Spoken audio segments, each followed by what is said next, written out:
Krishna classes के YouTube channel पर बच्चों आप सबका स्वागत है। हमारी जो करंट अफेयर्स की सीरीज चल रही थी उसमें मैं आज आप लोगों के लिए क्लास लेकर आया हूं और साथ ही एक सूचना मैं आपको दोबारा से देना चाहूँगा। हमने हमारे ऑनलाइन कोर्स लॉन्च कर दिए हैं। कौन सी ऐप पर?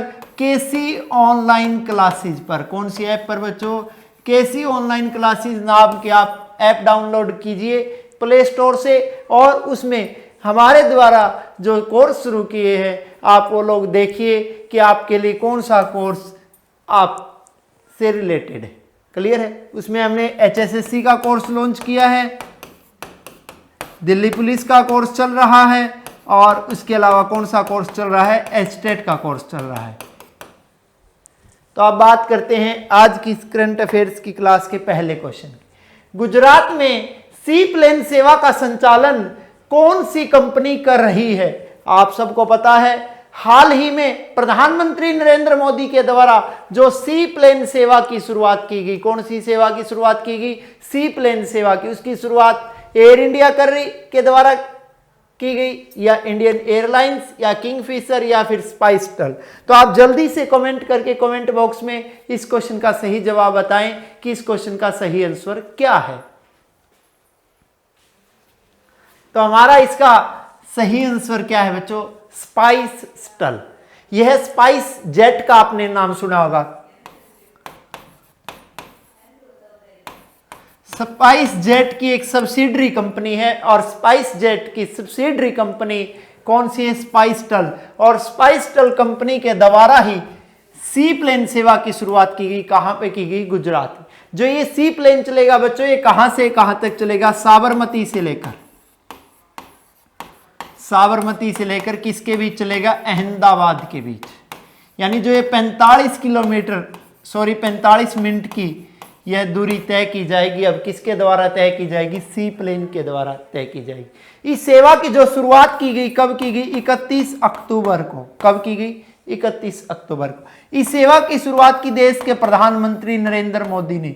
और इस सेवा की शुरुआत उन्होंने अपनी कौन सी यात्रा के दौरान की? 2 दिवसीय यात्रा के दौरान की। इस दौरान भी उन्होंने कुछ और काम की, वो देखिए क्या है। उन्होंने आरोग्य वैन का उद्घाटन किया, क्योंकि आप सबको पता है कोरोना काल के दौरान आरोग्य सेतु ऐप भी लॉन्च की गई थी स्वास्थ्य सेवाओं से संबंधित। अब कौन सी वैन का उद्घाटन किया? आरोग्य वैन का उद्घाटन किया। साथ ही आरोग्य कुटीर का भी उद्घाटन किया। किसका उद्घाटन भी किया? आरोग्य कुटीर का भी उद्घाटन किया। इसके अलावा एकता मॉल पार्क का उद्घाटन किया गया। कौन से पार्क का? एकता मॉल पार्क का उद्घाटन किया। इसके अलावा अगर और बात करना चाहूं तो पोषण पार्क का भी उद्घाटन किया। कौन से पार्क का बच्चों? पोषण पार्क का भी उन्होंने उद्घाटन किया। इसके अलावा अगर और बात करना चाहूं तो उन्होंने सरदार पटेल जियोलॉजिकल पार्क में जंगली सफारी का भी उद्घाटन किया। किसका उद्घाटन किया? जंगली सफारी का। और ये जंगली सफारी का उद्घाटन उन्होंने कौन से पार्क में किया? सरदार वल्लभ भाई पटेल जियोलॉजिकल पार्क में। यूनिटी ग्लो गार्डन का भी उद्घाटन किया। इसके अलावा किसका उद्घाटन किया? Unity glow garden. Unity glow garden का भी उद्घाटन किया। एक कैक्टस पार्क का भी उद्घाटन किया। यानी एक साथ इन सारी योजनाओं की शुरुआत की गई किसके द्वारा? प्रधानमंत्री नरेंद्र मोदी के द्वारा। क्लियर है? तो आप जल्दी से इसका स्क्रीनशॉट ले लीजिए। इसके अलावा कुछ और पॉइंट मैं आपसे डिस्कस करना चाहूंगा। तो इन सारी जो चीजों की शुरुआत कब हुई? 31 अक्टूबर को ही। और 31 अक्टूबर को आप सबको पता कौन सा दिवस मनाया जाता है? एकता दिवस। और ये एकता दिवस किसकी स्मृति में मनाया जाता है? सरदार वल्लभ भाई पटेल की स्मृति में। सरदार वल्लभ भाई पटेल वो व्यक्ति है जिसे भारत का क्या कहा जाता है? विस्मार्क कहा जाता है। क्योंकि आप सबको पता है विस्मार्क वो व्यक्ति था जिसने किसका एकीकरण किया था? जर्मनी का एकीकरण किया था। उसी प्रकार हिंदुस्तान का एकीकरण किसने किया? सरदार वल्लभ भाई पटेल ने। इसीलिए उसे भारत का क्या कहा जाता है? विस्मार्क कहा जाता है। क्यों?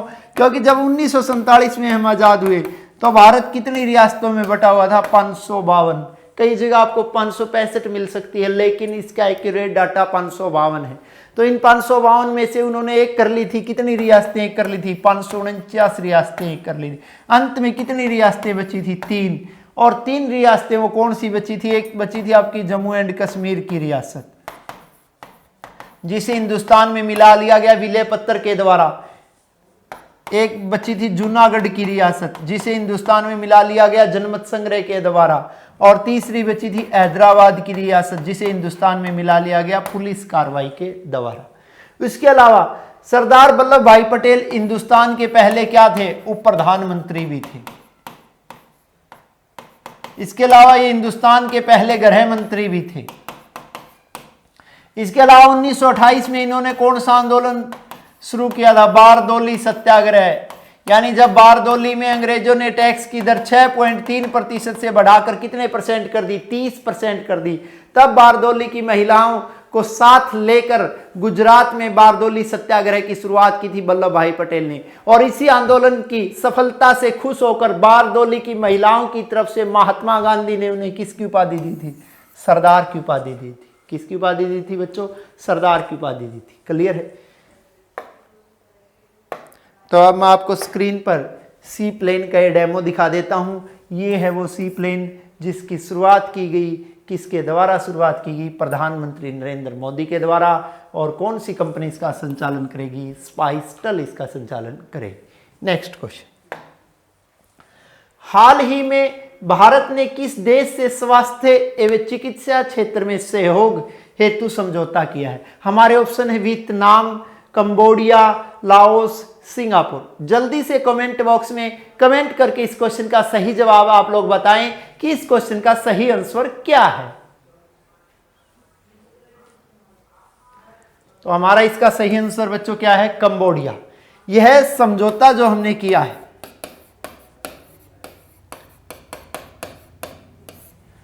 कौन से देश के साथ किया है? कंबोडिया के साथ किया है। और इस समझौते का क्या बेनिफिट होगा? एक तो हम संयुक्त पहल करेंगे, यानी संयुक्त पहल का मतलब दोनों देश मिलकर पहल करेंगे। संयुक्त पहल के साथ साथ जो प्रौद्योगिकी विकास के माध्यम से, संयुक्त पहल के साथ साथ प्रौद्योगिकी विकास के माध्यम से दोनों देशों के बीच बढ़ाया जाएगा। और दोनों देशों के बीच क्या बढ़ाया जाएगा बच्चों? सहयोग बढ़ाया जाएगा। यानी दोनों देश अब मिलकर मुकाबला करेंगे स्वास्थ्य समस्याओं का। और कौन से दो देश मिलकर मुकाबला करेंगे? कंबोडिया और भारत। यह जो समझौता हमने कंबोडिया के साथ किया है, इसकी जो समय अवधि कितने वर्ष होगी? 5 वर्ष। और इसकी समय अवधि कब से स्टार्ट होगी? हस्ताक्षर करने के बाद। यानी जिस दिन इसका OMU साइन हो जाएगा, मेमोरेंडम ऑफ अंडरटेकिंग, उसी दिन से यह समझौता शुरू हो जाएगा। और इस समझौते की जो कुल समय अवधि हो कितने वर्ष रहेगी? 5 वर्ष रहेगी। नेक्स्ट क्वेश्चन, धरनी पोर्टल का संबंध किस राज्य से है? जो धरनी पोर्टल का संबंध बच्चों उड़ीसा है, या फिर इसका आंसर आंध्र प्रदेश आएगा, या फिर तेलंगाना आएगा, या फिर आप लोगों के अनुसार बिहार आएगा। जल्दी से कमेंट करके कमेंट बॉक्स में इस क्वेश्चन का सही जवाब आप लोग बताएं कि इस क्वेश्चन का राइट आंसर क्या है। तो इस क्वेश्चन का हमारा राइट आंसर क्या है बच्चों? तेलंगाना। अब ये धरनी पोर्टल क्या है? जैसा कि आपको धरनी यानी धरती, ठीक, क्या है इसका उद्देश्य? भूमि से संबंधित, भूमि से संबंधित जो सारा काम है, सारा रिकॉर्ड है, क्या कर दिया गया है? ऑनलाइन कर दिया गया है। यानी जो भूमि संबंधी जितना भी भूमि खरीद बेच में भ्रष्टाचार था उसको खत्म किया गया है। यानी सीधी सी बात है, क्या बढ़ाने की कोशिश की गई है? पारदर्शिता बढ़ाने की कोशिश की गई है, ट्रांसपेरेंसी लाने की कोशिश की गई है। कौन सी सरकार के द्वारा? तेलंगाना की सरकार के द्वारा, जहां के सीएम कौन है? वहां के सीएम है के चंद्रशेखर राव। और आप सबको पता है तेलंगाना हिंदुस्तान का सबसे बाद में बना हुआ, यानी हिंदुस्तान का 28वां राज्य कौन सा है? तेलंगाना। तेलंगाना का गठन हुआ था 2 जून 2014 को। तेलंगाना किससे अलग हुआ था? आंध्र प्रदेश से। और आज आपको मैं एक बात और बता देता हूं, भाषाई आधार पर बनाया गया हिंदुस्तान का पहला राज्य कौन सा है? तेलंगाना। तेलंगाना का गठन कब हुआ? 1953 में। 58 दिन के आमरण अनशन के बाद जब श्री रामलू पोटलू जी का निधन हो गया, वो शहीद हो गए, उसके बाद पंडित जवाहरलाल नेहरू ने भाषाई आधार पर राज्य बनाने की घोषणा की थी। और किसे राज्य बनाने की घोषणा की थी? आंध्र प्रदेश को राज्य बनाने की घोषणा की। उसी आंध्र प्रदेश से निकले देश आज हम राज्य किसका जिक्र कर रहे हैं? तेलंगाना का। जहां पर कौन सी योजना लागू की गई? धरनी पोर्टल जो लागू की शुरुआत की गई। यानी अब पारदर्शिता आएगी, भूमि का सारा रिकॉर्ड ऑनलाइन होगा, दुनिया में बैठे बैठे आप कहीं भी चेक कर सकते हो। अब सिर्फ 3 ही लोगों का रोल रहा इसमें, क्रेता, विक्रेता और राजस्व अधिकारी। यानी सब बिचौलियों को, जो दलाल होते थे प्रॉपर्टी के काम में, उन सब को हटा दिया गया। अब सिर्फ 3 लोगों का रोल है, क्रेता, विक्रेता और राजस्व अधिकारी का। उसके अलावा आपको एक और बता देता हूं, एक नाम अगर आपने इतिहास में सुना हो, धरनी बंद। धरनी बंद की भी एक योजना लेके आया था। कौन सा शासक? समुद्रगुप्त। समुद्रगुप्त जिसे भारत का क्या कहा जाता है? नेपोलियन कहा जाता है। उसे भारत का नेपोलियन किसने कहा? विंसेंट स्मिथ ने कहा। समुद्रगुप्त की इस धरनी बंद योजना का वर्णन हमें किसकी पुस्तक में मिलता है? हरिसेन की पुस्तक में मिलता है। और हरिसेन की उस पुस्तक का नाम क्या है? प्रयाग प्रशस्ति। क्या नाम है? प्रयाग प्रशस्ति में हमें किसका वर्णन मिलता है? समुद्रगुप्त के द्वारा अपनाई गई धरनी बंद योजना का वर्णन मिलता है। तो मैं आपको अब स्क्रीन पे दिखा देता हूं बच्चों। ये शुरुआत की गई है धरनी योजना की। कहाँ पर शुरुआत की गई? तेलंगाना में, जिसका संबंध किससे है? भूमि रिकॉर्ड से। अगला क्वेश्चन, मालाबार युद्धाभ्यास 3 से 6 नवंबर तक कहां आयोजित किया जाएगा? जो मालाबार युद्धाभ्यास है बच्चों, वो बताना है हमें कहां आयोजित किया जाएगा। प्रशांत महासागर में आयोजित किया जाएगा, या बंगाल की खाड़ी में आयोजित किया जाएगा, या अरब सागर में आयोजित किया जाएगा, या हिंद महासागर में आयोजित किया जाएगा? जल्दी से कमेंट बॉक्स में कमेंट करके इसका सही आंसर बताएं कि ये कहां पर आयोजित किया जाएगा। तो इसका हमारा सही आंसर क्या है बच्चों? बंगाल की खाड़ी में आयोजित किया जाएगा। यानी यह चलेगा 3 से लेकर 6 नवंबर तक। कहां पर चलेगा? बंगाल की खाड़ी में।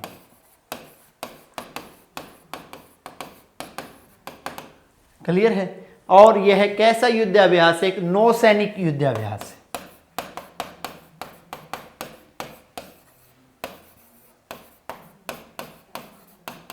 नौसैनिक युद्धाभ्यास है। क्लियर?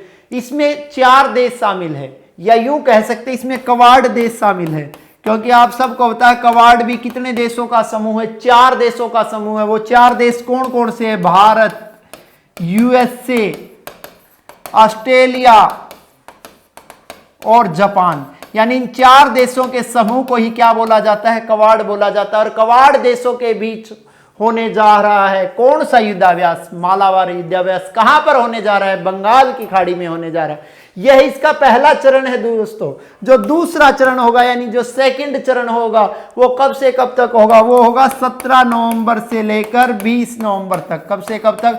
17 नवंबर से लेकर 20 नवंबर तक इसका दूसरा चरण होगा।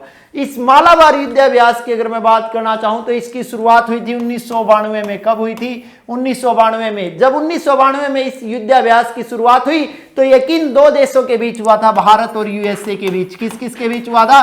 भारत और यूएसए के बीच हुआ था। उसके बाद 2015 में एक इसमें नया देश शामिल कर लिया गया, और 2015 में कौन से देश को शामिल कर लिया गया? जापान को। अब सबसे अंत में इसमें कौन से देश को शामिल किया गया? ऑस्ट्रेलिया को। ऑस्ट्रेलिया को कब शामिल किया गया बच्चों? 2020 में शामिल किया गया। यानी अब मालाबार जो युद्धाभ्यास है कितने देशों के बीच होगा? 4 देशों के बीच होगा। और उन 4 देशों में कौन से देशों के नाम आएंगे? वो नाम है भारत, ऑस्ट्रेलिया, अमेरिका और जापान। क्लियर है? तो मैं आपको स्क्रीन पर इसका चित्र भी दिखा देता हूं। यह हमारे सामने चित्र है मालाबार युद्धाभ्यास का। तो नेक्स्ट क्वेश्चन क्या है देखिए, किस राज्य सरकार ने 800 स्कूलों का विलय करने की घोषणा की है? यानी स्कूलों को मर्ज करने का निर्णय लिया है। कौन से राज्य की सरकार ने बच्चों? एक आंसर है हमारा उड़ीसा, या फिर इसका आंसर महाराष्ट्र, या राजस्थान, या बंगाल। जल्दी से कमेंट बॉक्स में कमेंट करके इस क्वेश्चन का सही जवाब दीजिए कि इस क्वेश्चन का सही आंसर क्या है। तो हमारा इसका सही आंसर क्या है बच्चों? उड़ीसा। क्योंकि बच्चों के नामांकन को देखते हुए बच्चों के नामांकन या बच्चों का जो रजिस्ट्रेशन कम हो रहे थे, यानी बिल्कुल नाम मात्र के बच्चे आ रहे थे। ये ऐसे स्कूल है जहां पर नामांकन कितने से कम हुए, 20 से कम हुए। उन स्कूलों का विलय करने का निर्णय लिया है कौन से राज्य ने? उड़ीसा ने। और यह निर्णय उसने किसकी सिफारिश पर लिया है? नीति आयोग की सिफारिश पर लिया है। किसकी सिफारिश पर लिया है बच्चों? नीति आयोग की। क्योंकि आप सबको पता है सरकार के थिंक टैंक के रूप में कौन सा आयोग काम करता है? नीति आयोग, जिसे विकास की गाड़ी का 5वां पहिया या समांतर मंत्रिमंडल भी कहा जाता है। नीति आयोग एक गैर संवैधानिक में गैर संवैधानिक संस्था है और नीति आयोग के अध्यक्ष होते हैं देश के प्रधानमंत्री। और आप सबको पता है वर्तमान में प्रधानमंत्री है नरेंद्र दामोदर दास मोदी। क्लियर है? उसके अलावा अगर इसमें और बात करना चाहूं तो साथ ही उन्होंने ई परियोजना की भी शुरुआत की है। साथ ही किसकी शुरुआत की गई? उड़ीसा में ई परियोजना की भी शुरुआत की गई है। और वर्तमान में उड़ीसा के जो सीएम है वो है नवीन पटनायक। कौन है? नवीन पटनायक। और नवीन पटनायक का संबंध कौन से दल से है? बीजू जनता दल से। कौन से दल से है बच्चों? बीजू जनता दल से। और जो बीजू जनता दल है एक कैसी पार्टी है? राज्य पार्टी है, राजकीय पार्टी है। क्योंकि राष्ट्रीय पार्टी तो मात्र कितनी है? 8 है। उसके बाद अगला क्वेश्चन, पब्लिक अफेयर्स इंडेक्स 2020 में किस केंद्र शासित प्रदेश को शीर्ष स्थान प्राप्त हुआ है? यानी जो बात करना चाहूं अब आपके सामने PAI पब्लिक अफेयर इंडेक्स की, उसमें मैं जानना चाहता हूं आप लोगों से कि कौन से केंद्र शासित प्रदेश को शीर्ष पर रखा गया है? लक्षद्वीप को रखा गया है, या फिर दिल्ली को रखा गया है, या फिर चंडीगढ़ को रखा गया है, या फिर लद्दाख को रखा गया है? जल्दी से कमेंट बॉक्स में कमेंट करके इसका सही जवाब आप लोग बताएं कि इस क्वेश्चन का सही आंसर क्या है। तो इसका हमारा सही आंसर क्या बच्चों? चंडीगढ़। अगर बात करना चाहूं केंद्र शासित प्रदेशों में तो पहला स्थान किसने प्राप्त किया है? चंडीगढ़ ने। अगर बात करना चाहूं केंद्र शासित प्रदेशों में अंतिम स्थान प्राप्त करने वाले की, तो अंतिम स्थान किसने प्राप्त किया है? लक्षद्वीप। अब बात करना चाहूं मैं अगर बड़े राज्यों की, तो बड़े राज्यों में जो पहला स्थान प्राप्त किया है वो किसने प्राप्त किया है? भाई केरल। अगर बात करना चाहूं मैं लास्ट पोजीशन बड़े राज्यों में किसने प्राप्त की है, तो किसने प्राप्त की? यूपी में। अगर बात करना चाहूं मैं छोटे राज्यों की, तो इसमें पहला स्थान किसे मिला है? गोवा को मिला है। जबकि अगर इसमें लास्ट स्थान की बात करना चाहूं तो किसको मिला है? मणिपुर को मिला है।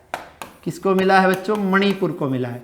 यानी आपके सामने यह वह लिस्ट है जिसमें बड़े राज्यों का अलग से, छोटे राज्यों का अलग से और केंद्र शासित प्रदेशों का अलग से मैंने आपको रैंक बताया है कि फर्स्ट रैंक पे कौन रहा और लास्ट रैंक पे कौन रहा। जल्दी से आप लोग इसका स्क्रीनशॉट ले लीजिए। इसके अलावा इसमें और मैं आपसे कुछ बातें डिस्कस करना चाहूंगा, वो क्या है? देखिए, ये जो PAI है ये गैर सरकारी संस्था है। कैसी संस्था है? गैर सरकारी संस्था है। यह कितनी चीजों को ध्यान में रखते हुए ये इंडेक्स जारी करती है? 3 चीजों को ध्यान में रखते हुए इंडेक्स जारी करती है। वो 3 चीजें क्या है? विकास, समानता और स्थिरता। भाई कैसा विकास हो रहा है, क्या वहाँ समानता है या नहीं, यानी लोगों के बीच में जो सोर्स ऑफ इनकम या दूसरे डिफरेंस ज़्यादा तो नहीं है। स्थिरता, स्टेबिलिटी कैसी है, भाई विकास दर हर साल बढ़ रही है या घट रही है या कांस्टेंट है। इन सब बातों को ध्यान में रखते हुए पब्लिक अफेयर इंडेक्स जारी किया जाता है। क्लियर है? और यह जो पब्लिक अफेयर इंडेक्स 2020 किसके नेतृत्व में जारी हुआ बच्चों? कस्तूरी रंगन के नेतृत्व। और कस्तूरी जो रंगन है वो हमारे किससे जुड़े हुए हैं? इसरो की, यानी इसरो के पूर्व निर्देशक है कौन? कस्तूरी रंगन, जिनके कहने पर हिंदुस्तान में अब एक नई शिक्षा नीति भी लागू की गई। क्लियर है? 2020 में नई शिक्षा नीति की जिसकी शुरुआत है।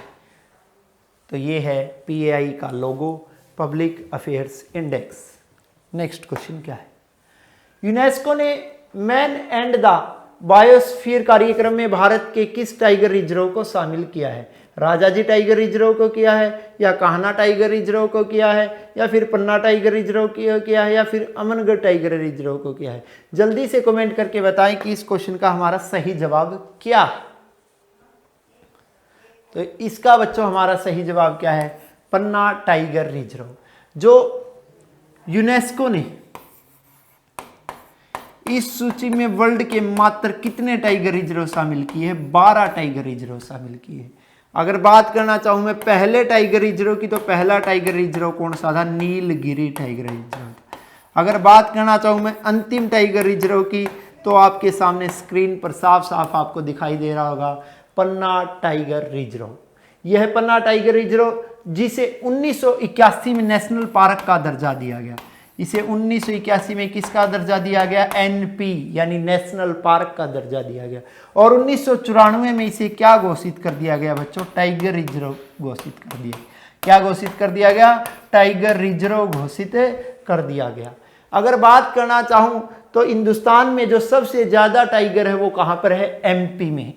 और एमपी में कितने टाइगर है? 526। उसके बाद किसका नंबर आता है? कर्नाटक का। और कर्नाटक में कितने टाइगर है? 524। और उसके बाद किसका नंबर आता है? उत्तराखंड का। और उत्तराखंड में कितने टाइगर है? 442 टाइगर है। कितने टाइगर है? 442 टाइगर है। क्लियर है? यह जो टाइगर रिजर्व है ये मध्य प्रदेश के कौन से जिले में है? पन्ना जिले में है। यानी जिले का नाम भी पन्ना है और टाइगर रिजर्व का नाम भी पन्ना है, जिसे हाल ही में किसकी सूची में शामिल किया गया? यूनेस्को की सूची में शामिल किया गया है। और यूनेस्को की सूची में शामिल होने वाला यह विश्व का कौन सा टाइगर रिजर्व बना है? 12वां टाइगर रिजर्व बना है। यह आपके सामने चित्र दिखाया गया है टाइगर का। अगला क्वेश्चन, किस विश्वविद्यालय को इंस्टीट्यूशन ऑफ एमिनेंस की उपाधि दी गई है? इंस्टीट्यूट ऑफ एमिनेंस की उपाधि किससे दी गई है भाई? पंजाब विश्वविद्यालय को, या फिर ओपी जिंदल ग्लोबल विश्वविद्यालय को, या फिर राजस्थान विश्वविद्यालय को, या फिर दिल्ली विश्वविद्यालय को? जल्दी से कमेंट बॉक्स में कमेंट करके इसका सही जवाब बताएं कि इसका सही आंसर क्या है। तो हमारा इसका सही आंसर क्या है बच्चों? ओपी जिंदल ग्लोबल विश्वविद्यालय को यह उपाधि दी गई है। उसे उपाधि देने का कारण था उसका बेहतरीन काम, यानी उसकी उत्कृष्टता को देखते हुए यह उत्कृष्टता पुरस्कार दिया गया है ओपी जिंदल ग्लोबल विश्वविद्यालय, जो कहां पे पड़ेगा? सोनीपत में। और सोनीपत जिसे हम बोल सकते हैं गोल्डन सिटी, हरियाणा की गोल्डन सिटी किसे कहा जाता है? सोनीपत को कहा जाता है। क्लियर है? उसके अलावा यमुना नदी के किनारे का शहर है आपका सोनीपत। दिल्ली से भी इसकी बाउंड्री लगती है। ठीक, यूपी की सीमा को भी छूता है सोनीपत। क्लियर? और ये फेमस है आपका किसके लिए? ओपी जिंदल ग्लोबल विश्वविद्यालय के लिए फेमस है सोनीपत।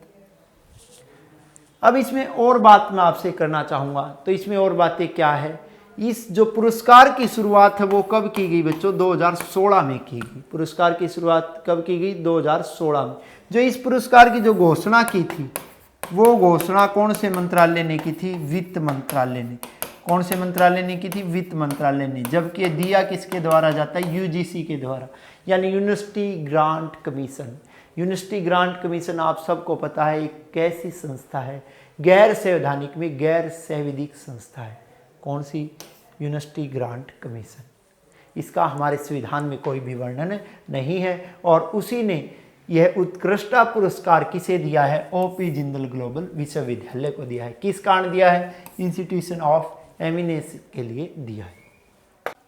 हाल ही में टाइफून मलेवे ने किस देश में भारी क्षति पहुंचाई बच्चों? मैक्सिको, ब्राजील या ऑस्ट्रेलिया, वियतनाम? जल्दी से कमेंट करके कमेंट बॉक्स में इस क्वेश्चन का सही जवाब आप लोग मुझे बताएं कि यह चक्रवात कौन से देश में आया और जिसने भारी नुकसान पहुंचाया। तो इसका हमारा सही आंसर क्या है बच्चों? वियतनाम। यह एक चक्रवात बोल दो या आप इसे बोल सकते हैं वायुपुंज।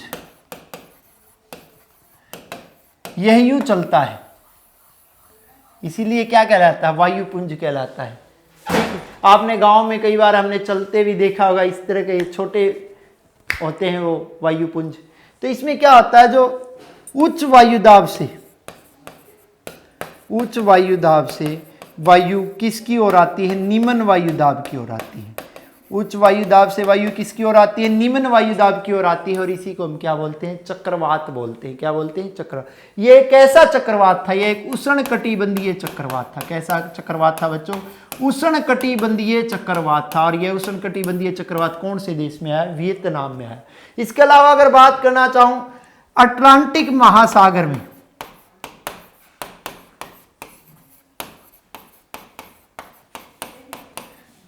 अटलांटिक महासागर में अगर यह चक्रवात आता तो क्या कहलाता? हरिकेन कहलाता। क्या कहलाता बच्चों? हरिकेन कहलाता। और यही चक्रवात आता पूर्वी प्रशांत महासागर में। पूर्वी प्रशांत महासागर में तो भी यह क्या कहलाता? हरिकेन ही कहलाता। क्या कहलाता? हरिकेन ही कहलाता। अगर यही चक्रवात आता हमारा दक्षिणी प्रशांत महासागर में, यानी दक्षिण प्रशांत महासागर में, अगर यह हमारा आता कौन से महासागर में? दक्षिण प्रशांत महासागर में, तो चक्रवात कहलाता। क्या कहलाता बच्चों? चक्रवात कहलाता।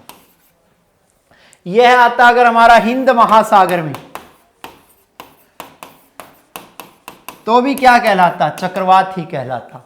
अगर यह आता उत्तर पश्चिम प्रशांत महासागर में,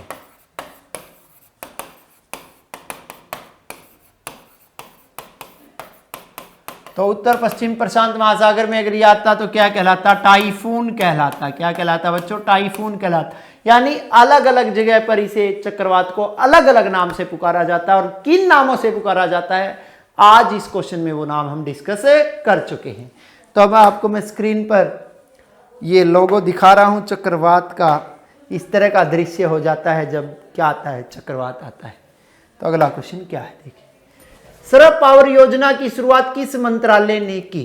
तो हमारे इसमें ऑप्शन है बच्चों CS, CDST, MSME, HR, MHRD और रक्षा मंत्रालय। जल्दी से कमेंट बॉक्स में कमेंट करके इसका सही जवाब दीजिए कि इसका हमारा राइट आंसर क्या है। तो इसका हमारा राइट आंसर क्या है बच्चों? CDSD। यानी यह मंत्रालय किसके पास है? डॉक्टर हर्षवर्धन के पास। इस मंत्रालय के द्वारा जो ये सरल पावर योजना की शुरुआत की गई, इस योजना का एक ही उद्देश्य है, जो इंजीनियरिंग के क्षेत्र में लैंगिक समानता पर जोर देना। यानी इंजीनियरिंग के क्षेत्र में किसकी संख्या को बढ़ाना? महिलाओं की संख्या को बढ़ाना। यानी महिलाओं को पुरुषों के बराबर लेकर आना। कौन से क्षेत्र में? इंजीनियरिंग क्षेत्र में। साथ में महिलाओं को इस बात के लिए प्रोत्साहित करने के लिए सरकार ने छात्रवृत्ति की भी शुरुआत की, यानी स्कॉलरशिप भी दी जाएगी, ये आर्थिक मदद भी की जाएगी छात्राओं की, ताकि वो इंजीनियरिंग के क्षेत्र में आगे बढ़े। क्लियर है? उसके अलावा अगर MSME, आपको पता है ये मंत्रालय किसके पास है? नितिन गडकरी के पास। MHRD यानी ये मंत्रालय किसके पास है? रमेश पोखरियाल के पास। और रक्षा मंत्रालय आप सबको पता है किसके पास है? राजनाथ सिंह के पास। तो आज की हमारी ये करंट अफेयर्स की वीडियो यही समाप्त होती है। मैं उम्मीद करता हूं यह वीडियो आप लोगों को काफी पसंद आई होगी। साथ मैं एक बार फिर से अनाउंस करता हूं आप लोगों के लिए, हम एक ऐप लेकर आए हैं। किस नाम से? KC ऑनलाइन क्लासेज के नाम से। इस पे कोर्स की भरमार है और कोर्स पर 50% डिस्काउंट भी चल रहा है। तो आप इन कोर्सेज का फायदा उठाएं और अपने भविष्य को सुरक्षित करें। Thank you.